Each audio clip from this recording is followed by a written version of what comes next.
And welcome everybody to another live stream. I'm back. It's good to be back with you guys here. And one of the questions you might have, I don't know, I always have this idea that some people, when you're like a creator, that some people wonder, like when you don't post for a while, like where are you? But I figure a lot of you guys know that I just have a busy life and a lot going on. So there are a bunch of factors that led to not being able to post for, I guess it's now coming up on 2 weeks, but it's just like the things that directly apply to the channel are two of the videos I was working on. I just realized they needed more research and more things that I wanted to test. And so that pushed those videos out.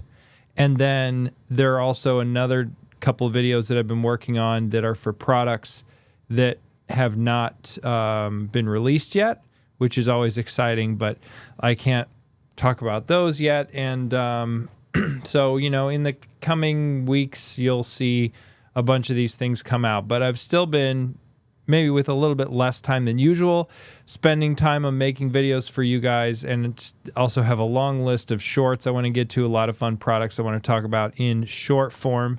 One that's actually kind of cool, I'll just call out in the live stream here, is actually this Aqara little, it's a 3-in-1 charger, has their Omnia Frez cooling technology, which is kind of a weird name, but like it's a clever idea, I think, where they're putting a fan in the charger and it makes it charge a little faster. Anyways, it's an interesting device. I'll probably talk about that in a short coming up sometime soon, but you got a little bit of a sneak peek of it here. I'm going to say hello to a bunch of you guys in the chat. Yes, Robert, we got, oh no, that's coming in a little small right now. Here we go. We got a bunch of snow, so, but not nearly as much as I think the National Weather Service and a bunch of other places have predicted. I think all the like weather alerts were going off before this storm, like, oh, this is going to be terrible. A lot of things got canceled or closed, but it wasn't really all that bad. But we also, by the way, before we get too far into the show, have a lot of news to talk about. So a lot of interesting stuff coming from Apple. Of course, we have an Apple event next week. What's going to happen there? And yeah, so we got some releases from Aqara, but let's say hi to some more folks. Hello from Vegas, James. Nice to see you here. And greetings from Hilton Head. Saul, nice to see you. No snow. Yeah, you're probably really relishing in that, Saul. You now live in nice, warm climate. Zane, good morning, everybody.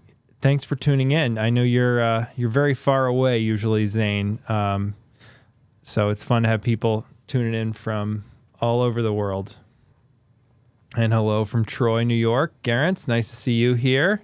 And Buddy from Waco, Texas. The land of Buc-ee's, as we've talked about on previous streams. I mean, there's a lot of great things in Texas and Waco, but that's always the thing that comes to my mind. Let's see. So we have the Aqara releases this week, which are some new light switches. They have the new light switch. It's the H2 US. So then they also have, oh no. Sorry, technical difficulties here. I have been now on a different Mac, so I need to, oh great, okay.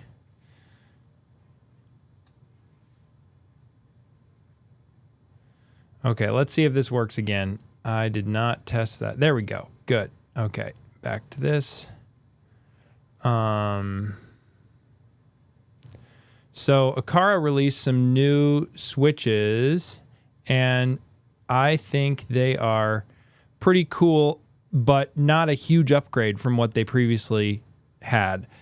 I would say if you already have the old Aqara switches, they're not a huge jump forward, but if you're in the market for switches, I think they're definitely some to consider. So we'll go over to Safari now that works. I like how they have, I don't know if there's any pictures here that show it, and I didn't really get any good video of these at CES because they weren't like that exciting of a product compared to all the other stuff Aqara was announcing. But they have like a little bit of a slant to the button, and I think it'll make it more clear that it's actually two switches in one. I've had people come over to my house that see the old Aqara switches and they get confused thinking that the bottom is off and the top is on, because that's how, let's say, the Lutron light switches work. But it is actually, a toggle button of bottom and top. And then they have the one with 4 buttons, which then gives you some more optional button controls that you can use for whatever you want to configure in Matter. So that, or of course in Apple Home, if we're talking here. So I think it's a cool update from Aqara. Again, a quiet, not as big of an update as I think some of their other products they announced at CES. But keep an eye out for these switches. I don't know if I'll really be covering them on the channel. They are already available for sale, but I have some ideas of maybe where the 4-button one would fit into some content upcoming. But yeah, I think they're worth your attention if you're in the market for smart switches. So moving on to other news, but first say hi to some folks in the chat. Hey, William, nice to see you. Yes, everything's going well. Thanks for joining. And Robert has a good question about I actually didn't see any of the latest rumors of the leaked iPhone 17. I'm really into the idea of the iPhone Slim. I think the iPhone Slim is a really cool idea. And like, I have this wallet, MagSafe wallet on the back of my phone, and it's great. I think it's handy to have, all in one. And we talked about it before. This is the cactus leather series from OtterBox, which they sent me. But it's amazing the feeling of difference when you take the wallet off and you're just holding just the phone. It feels so much thinner. And so I think that kind of thickness difference in an iPhone would be really nice, and then would feel so much different. But I don't know if they're going to limit the camera so much in that model that it's not going to be worth it for folks like myself who want to have it as an option for filming. But of course, new products at Apple, and maybe I'll pull up some of those images, or maybe Robert, if you could share in the chat like things that really stood out to you, and we can talk about it more in a minute.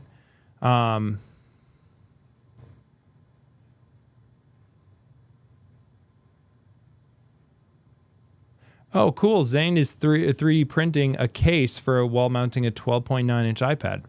That sounds like a fun project. I've been really pleased with the Ilago case that I have for my iPad mini.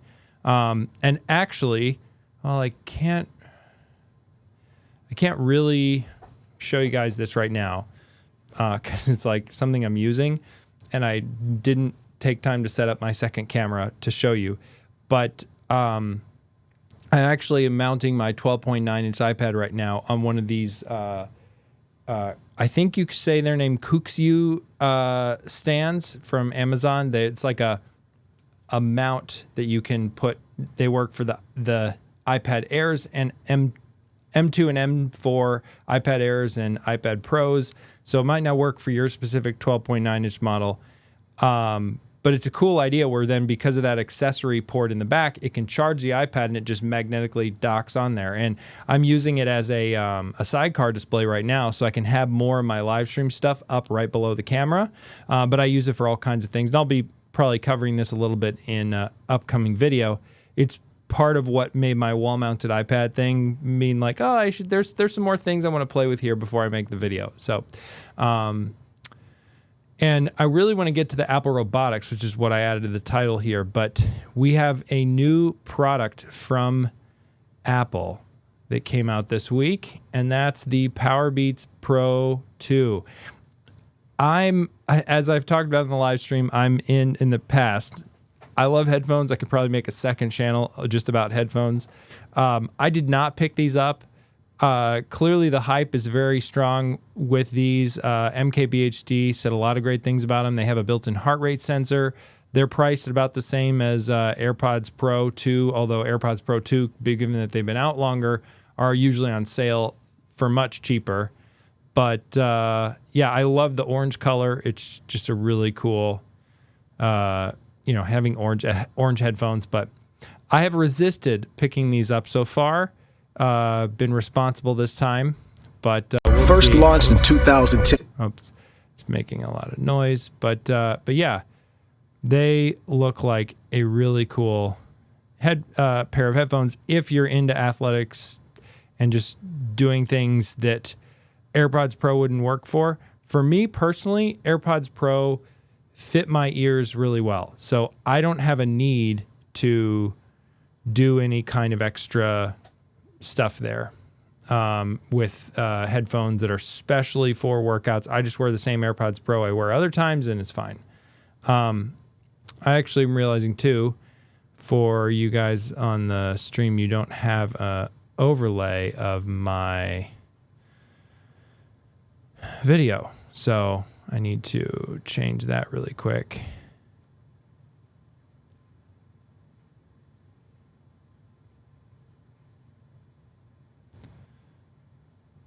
There we go. So now you should be able to see me on the screen with this Safari view. So sorry about that. But enough on that Power Beats Pro 2. I thought this was a really cool concept published by Apple. Now, this was last week, but we didn't have a live stream, so I didn't have a chance to talk about it. But it gives us a little bit of an insight to maybe where they are in their robotics efforts and where this could fit into the smart home. And I think there's some things here, some parallels that not enough people are drawing to the iPhone that I think could really show where Apple might be thinking about things in a different way, as they usually do, with robotics that could put them ahead. And I also find it interesting that because of the tie-ins to machine learning and artificial intelligence, how they're publishing these things about research so early on in the process, or clearly in a way that they feel like doesn't jeopardize their new products, but is still something they're able to talk about at this phase where we haven't seen these kinds of things before from Apple in a lot of cases until they got to this AI era when they've been doing a lot of this. So this is a robot that has some sort of more functional movements, or more, I guess you could say, like almost human-like movements. And it can follow gestures and things. But, here's a diagram showing, a lot of robots. And let's just say like you have a robot vacuum or some other robot in your home. It's going to go from point A to point B straight across. But with with one of these models, sort of modeling the motion of the robot arm, it's going to make a more human-like or more natural, I guess you could say, motion toward the end state.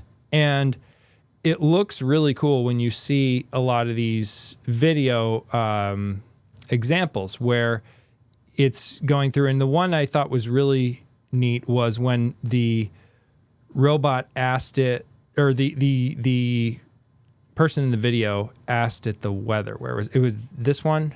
No, that was reminding to take water. Oh yeah, and this was reminding to take water, where it pushed it over like the Pixar lamp.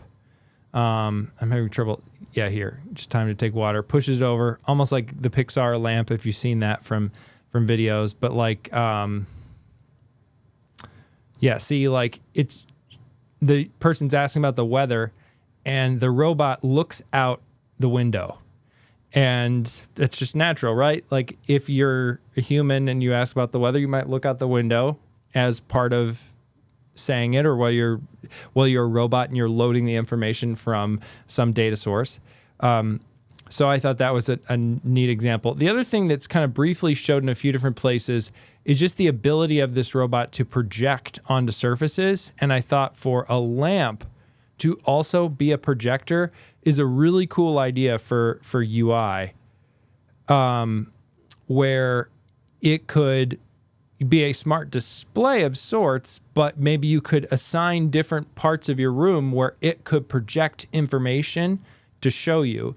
And so then you have this smart display that's not necessarily taking up any physical space other than the physical space of the lamp, right? Like it can make a giant display of something like weather data, but then something else, it could be smaller and sort of fit in with your environment in a way that a typical smart display is always there. So I just think there's a lot of details here that Apple's thought through with this that feels like their usual product design that I think are really neat and we can pick out of this. And makes me excited about the potential of what they could do in the future. I imagine a lot of this stuff is sort of thinking beyond, of course, this year or maybe even next year, like we're looking at 27 or 28. The other thing that I think this parallels to, in my opinion, is there's a great WWDC talk, and I'm sorry for getting on my soapbox here about nerdy developer things, but I think this applies whether you're not a software developer. There was a great WWDC talk, and some of Apple's WWDC developer conference talks are not just on code, they're on design principles from Apple's designers. And this one was one back in 2018, I remember, called Designing Fluid Interfaces. And it was some of the, if you remember at the time, Apple went from the concept of a home button iPhone, where you press the home button and it takes you home, to a home screen indicator. Okay, looks like you guys weren't seeing the screen for a little bit. I'm sorry about that. So here's the video. I don't know how much of this you saw, but this is the sort of more elegant path where it's showing the diagram. And then I loved how it was projecting data, again, in different sizes, right? Here's some different sizes of data it's projecting on the walls. And I think that's a really cool concept we talked about. And then here's, the robot looking out, pushing the water, and then just like looking out the window for what's the weather as it's loading the weather, and just kind of natural movements. But the thing where this really I find interesting is just with this Designing Fluid Interfaces from Apple was a talk where they were describing their design principles when they went from a home button iPhone to now what you have are the home indicator where you can swipe up from the bottom. And with that swipe up, it takes into account the inertia of how much you've pushed it, right? And there's a lot of great physics processing that Apple's done that's not necessarily, it's stuff that I'm sure isn't pushing the limits of any kind of, modeling engine to sort of mimic like a game physics engine or anything like that. It's just relatively low overhead for modern day processors, but it's able to make UI on the screen flow in ways that feel like you're actually touching it and moving it. And the first example of this ever, of course, was when Apple built the first iPhone. They shipped it with a scroll view, which is still true today, where if you're scrolling content on your iPhone, you scroll to the top or scroll to the bottom, you'll get this like rubber banding effect where it'll feel like, the content's sort of bouncing a little bit as it goes to the bottom. And it is relative to how much you scroll it. And the Designing Fluid Interfaces talk from Apple goes into depth about different ways they design things, and then also how they added some more APIs for developers to take advantage of this as well in their own apps, but ways that they made gestures and animations interactive and interruptible, so you could like cancel something and it would sort of halfway go back to the original. So all these different things they've made as accommodations in their UI on iPhone, that's what makes us, even if we don't realize it consciously, like subconsciously, appreciate using Apple products and enjoying just how they feel to, how it feels to like hold and use an iPhone. And I can see that kind of same thought process going into these robotics, where there are so many robotics companies right now that just go from point A to point B because that's what you functionally need. So, right, they accomplish the goal. But doing it in a way that feels more relatable as a human with the robot, I think is a really interesting idea. And I'll be interested to see how this plays out in Apple's products, or maybe if other companies take inspiration from it. and I'm sure this is not, if I followed the field of robotics, I'm sure that Apple's not the first company ever to think of any of these ideas. But it's pretty cool how I think they've put some of this together, and I think there's a lot of parallels to just how Apple has worked in the past, and we can kind of see where they're going in the future with this. So I'm going to say hi to some folks in the chat. Thanks for listening to my rant there.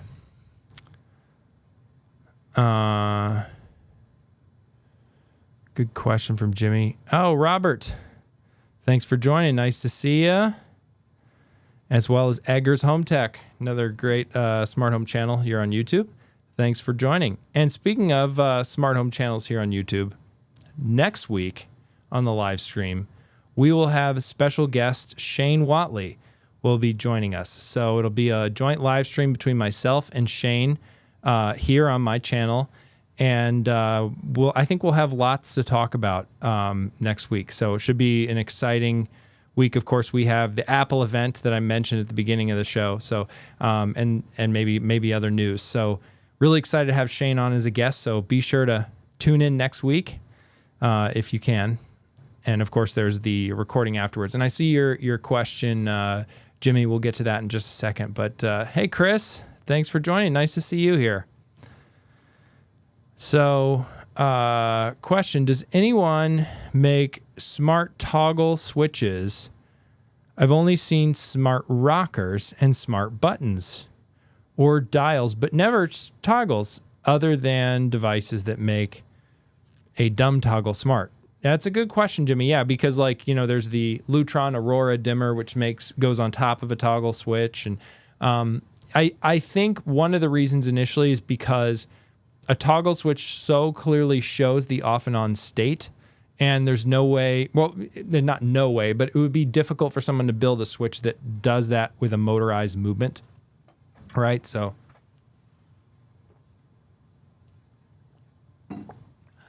but when you have a toggle switch that's 3-way or 4-way, of course, you'll have switches on the other end of the circuit that are in the wrong position. So it's something that I think would still be practical and relatable to a lot of people. And I think one of the other, as I'm kind of thinking out loud about this, one of the other challenges smart switches have is that they're fitting a lot of stuff in a small package. And I always complain to smart switch manufacturers how thick they make these switches, because it just makes installing them a little more challenging than a normal non-smart switch, because they're so much thicker. And so then you have to push cables, depending on how many cables you have in your box, you have to push them way back in the box, or shove some of them up the conduit again a little bit. Things to just give your switch more room. And with a toggle switch, it's a very small switch in every aspect, including the surface area that is exposed on the outside of the switch. And so it might be something where they would have to make a toggle switch, but one that took up the space of a paddle switch in a standard box, right? So a standard switch plate, you get a switch plate instead of one that covers a toggle switch. You get one that covers the whole paddle plate, but then somehow it would just kind of blend in with that and have a toggle switch on there. And that whole setup would probably look kind of weird and unusual compared to what we're used to. So I'm guessing a bunch of these reasons are why people haven't done toggle switches. But I'm not aware of any models of that. Maybe if people are in the chat, you can share models with Jimmy. But that's my thoughts there for what's going on. Oh, hey, Brian. Thanks for joining. Great to see you. Brian just had a great post on his Medium today talking about, speaking of Aqara announcements, I mentioned the switches, but I neglected to mention earlier they have some new lights out. So Brian has a great post on Medium diving into the details of that. And hey, John, nice to see you here. Snow-covered Toronto. Yeah, so you got probably the same snow that we did. For us, it was predicted to be way worse. And we ended up just getting a few inches. Nothing, probably the biggest snow we've gotten this year, but nothing really all that big in the grand scheme of things for what we're used to. But it's supposed to get really cold coming up this weekend and early next week. So it's always fun to see what smart home tech outside works in that cold weather. So Tim Cook teased an event earlier this week, or not earlier this week, earlier today. It is technically earlier this week, but earlier today, that's going to happen on Wednesday, February 19th. So we'll see what's going on then. Again, more stuff to talk about next week with Shane. Of course, I imagine Shane will have his live stream on Wednesday afternoon. So probably tune in there to hear some reactions to that. And then also here on Thursday. But yeah, I don't think it's going to be really anything related to the iPhone. Or sorry, to the smart home. It's going to be related to the iPhone. It's going to be the iPhone SE. It's probably going to be the M4 MacBook Air. Although that's some rumors have suggested or not that that'll happen. I also think that it's one of those events where the only thing that could be smart home related is something that might fly under the radar of a lot of these rumor reporters, where maybe like the HomePod Mini gets a new chip, but it looks the same. And so then that, because it looked the same and it's just a chip update, it's like a big deal for us, but not something that that would potentially make it into the rumors.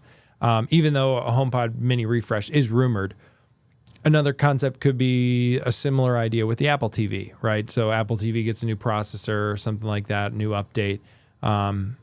Obviously, Sonos has had this rumored Sonos box, which I actually want to talk about tonight on the live stream. I have some thoughts.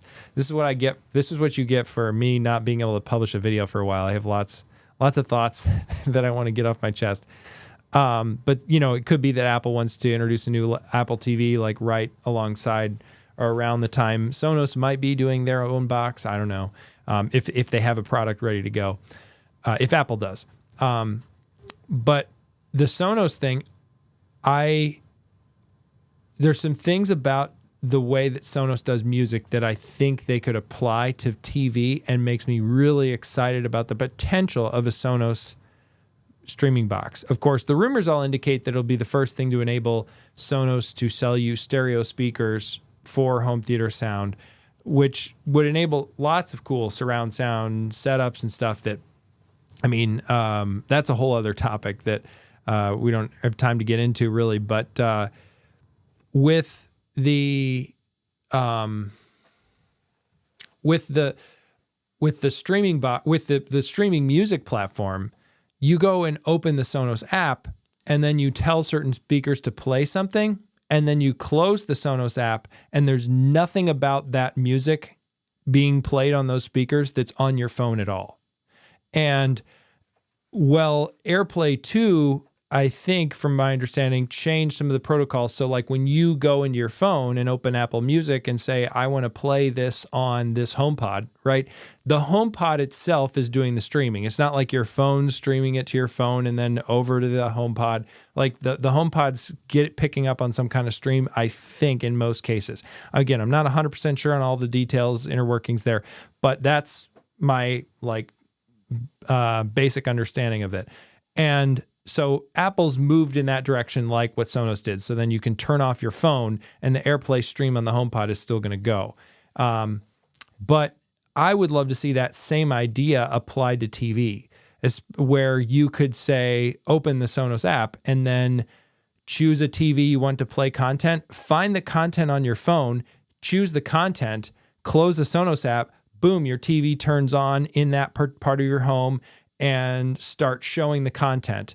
Whatever, streaming service you picked or, particular TV show or something, it would just come on from your command from the phone. And then your phone wouldn't be, if you AirPlay to your Apple TV, I think there, Chromecast or some others might do some direct streaming to that. But like when you AirPlay something from your phone to your Apple TV, and like, let's say you're trying to watch YouTube right on your TV and you AirPlay from your iPhone, well, then if you close the YouTube app, in certain cases, depending on whether you have, I think almost all cases, it will like stop the video on the TV and then just mirror whatever you had on your phone. And, you know, there are some certain circumstances where you could maybe get around this, but, you know, or use something like a Chromecast in the case of YouTube. But still, I just think that whole idea of having it where it's just like playing music in Sonos, where you just tell Sonos, hey, play this content on the TV, and then it goes and does it. I think that would be really cool. And with, you know, HDMI CEC and some other stuff that's become more common behind the scenes, you know, you're just like your Apple TV can turn on your TV, your Sonos box could turn on your TV. And I mean, there's some other ideas where that could be a sort of an AV receiver almost, where it takes in other HDMI signals and stuff. So I'm very interested to see what Sonos does with this box, but you know, it hasn't been released yet, but that's my hope, is that it has some kind of some new takes on how you actually watch content in your home and can make it more smart, I guess you could say. So we'll see what they do. Does Innovelli, John, have a toggle switch? Innovelli's like on my list of like companies I want to check out this year, but button controllers, dimmers.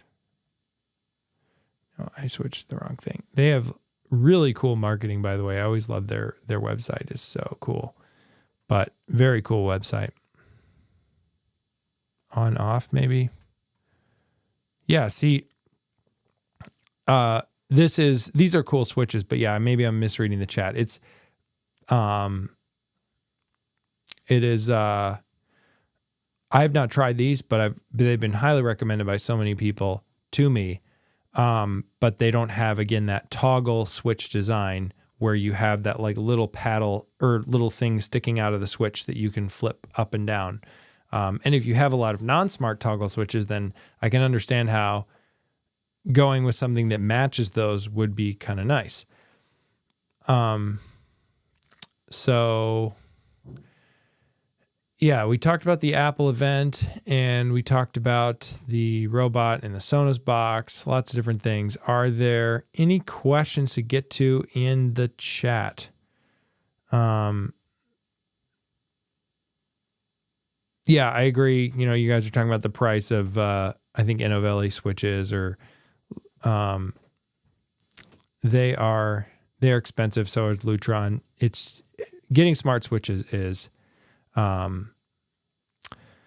definitely an expensive endeavor.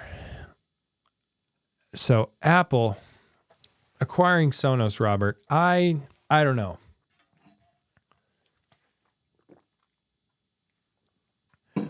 I loved, I think John Siracusa on ATP put this really well in a recent episode of the Accidental Tech Podcast, where he was talking about that, you know, Apple has the ability to make speakers internally to Apple.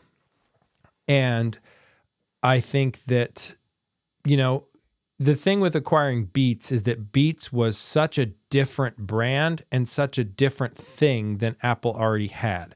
They bought, of course, also the music streaming service from Beats, which then ended up becoming Apple Music. So there was that part of the acquisition of Beats as well. But also, like, you know, the Power Beats Pro, Apple can sell those and bake in some of their cool tech, but it's a different product and a different brand than Apple per se would have themselves. You could argue the same thing about Sonos, but I think a lot of people at Apple think that they already have enough knowledge in making good sounding speakers. I mean, the HomePod 2 sounds really good.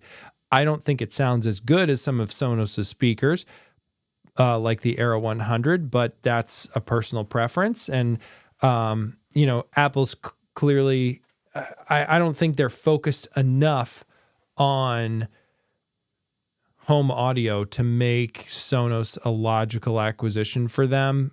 But maybe with their new focus on the smart home, maybe they are. I think that the other side of it too is just like all of Sonos's soundbar businesses and other things. Like, I could see that being somewhat beneficial to Apple, but it's hard to say how much would they just buy Sonos and keep them as a separate brand, kind of like they've done with Beats, and how much would they integrate them in the company, and would Apple be able to retain a lot of the talent that's at Sonos with acquisition? I think there's a lot of open questions, and Apple doesn't really have the track record of doing that historically. But, I mean, you could argue that I think Amazon would be a more logical company to buy Sonos, just because they have a track record of taking these companies and then just making them an Amazon company and selling them on Amazon and optimizing. And I think Sonos is something that fits well into sort of, you upsell someone on one speaker and then or they buy a soundbar and then you upsell them on speakers down the road. There's a lot of like sort of opportunities to kind of incrementally sell people in the e-commerce world that Amazon lives in with more Sonos speakers. And before you know it, you got someone fully bought in because they, jumped on the Prime Day sale for whatever speaker. And I think it'd be really great to see Sonos take advantage of more of those regular sales that Amazon does, if they were, of course, were owned by Amazon.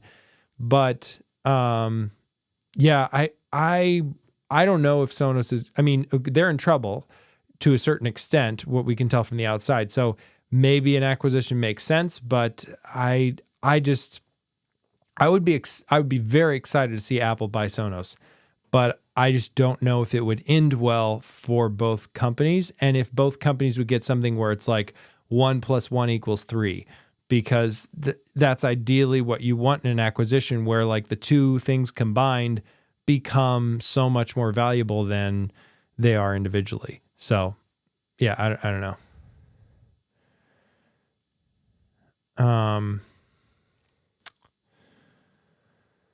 So I guess you guys, seems like a lot of folks in the chat are into the Innovelli over Lutron. I'm curious to hear, maybe if you guys can leave comments in the chat if you're more into Innovelli versus Lutron. Like maybe if you're a Lutron user, more put Lutron in the chat. If you're Innovelli, put Innovelli in the chat. Let's see what people say.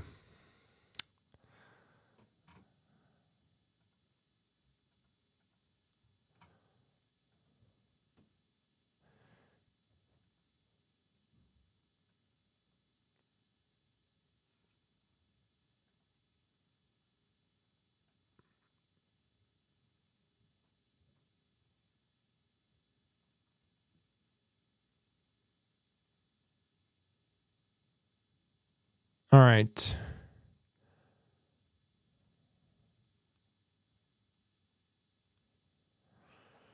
So, let's see. I don't see too many posts yet. Lutron right now. Yep, I'm actually Lutron. Okay, yeah. Yeah, I agree. I've been very happy with Lutron overall. I'm excited to check out their new shades at some point soon, as well. The new Caseta wireless shades. Lutron as well for JCM in the chat. All right. So yeah, Innovelli is kind of an upstart, a company that gets a lot of discussion, but I just was kind of curious with some folks, like how much are you using Innovelli versus other companies, or like, because Lutron seems to still be my choice of, if I were buying new switches today, I'd get Lutron, although I want to try Innovelli and see. I also think, by the way, back to the beginning of our conversation a little bit, Aqara switches are actually really good alternatives to Lutron, and they they look similar enough, I think, from an interior design perspective. I'm not an interior design expert, but like they look similar enough that I think they kind of fit in the same aesthetic, and they have some configurations that Lutron does not. Like, for example, the one that came out today, the dual paddle option, I guess you'd say, where it's like you have two switches in one gang of the box. So it can be nice for controlling things like a light and a fan, or, a light and an outlet, depending on how your switches are wired. If you have a bunch of these dual switches places, and they're often much cheaper than Lutron. So as you're building out your home, if you already have an Aqara hub and the Lutron hub, add in some of these Aqara switches. I've been very pleased with their performance overall, and they seem to be a good alternative for, a good additional one. Eve is another one to check out too. I think, Eve has, I like their capacitive touch switches, and they are matter over thread, which can be a nice thing similar to Innovelli. But then, you also, you get some other benefits like energy monitoring with Eve, but then it starts to get more into a little bit more expensive prices than the Aqara ones are really price competitive. Okay, yeah, some more Lutron comments here in the chat. Innovelli, though, from Mr. Jones, first time using the smart switch and never used Lutron. Okay, yeah, installed 12 white series in my basement during a remodel. Nice. So, yes, and that's a good point, Chris. Lutron does have a fan control, which can be a great way to make a fan smart and then also have physical controls on the wall. I bought one of the Hunter HomeKit compatible fans back, it was a couple years ago, and you can dig up the video on my channel if you're curious. But one of the challenges with smart fans often is that you can't necessarily control them from the wall switch. And they come with a remote oftentimes, so you can, and a little bracket that you could mount that remote on the wall. So it's sort of the same, but there is something, but then it's this big piece of tech sort of sticking out of your wall near your light switches, and having something like in the wall switch can be really nice with the Lutron fan control. So you have to have fans that are compatible with it and stuff, but a lot are. The one kind of confusing thing is then if you have like a variable speed fan, you usually want to set the fan to like a high speed, and then the Lutron switch, the fan control will like vary the power to the fan from there. So, but then of course you have the fan as a smart fan in Apple Home or wherever else. So, the fan control is a really nice feature of the Lutron side. And very few smart home companies actually make a true fan control. You can use a light switch to just turn a fan on and off, but that fan control does variable speed. So, yeah, and thank you, Brian, for...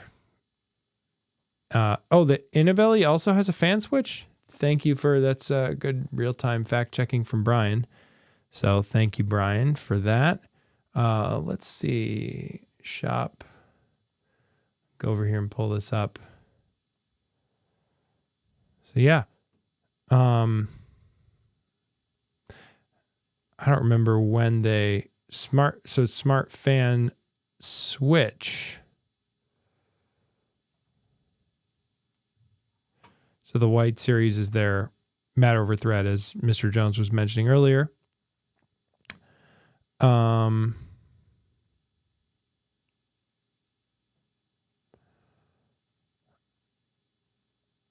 Over 15 configurable parameters. So I think it would allow you to set the fan speed. Okay, no, maybe this is... So this looks like it has different kinds of controls per se than the Lutron one, which, yeah, DC motors are not supported. So this looks like it doesn't vary the power to the fan like the Lutron one does, but could be a different thing to explore here. So technically they do have fan controls, albeit a little bit different. I think, just from reading the website here really quickly on a live stream, but something I'll look into more. Pretty cool. Yeah, here, and they have very clearly,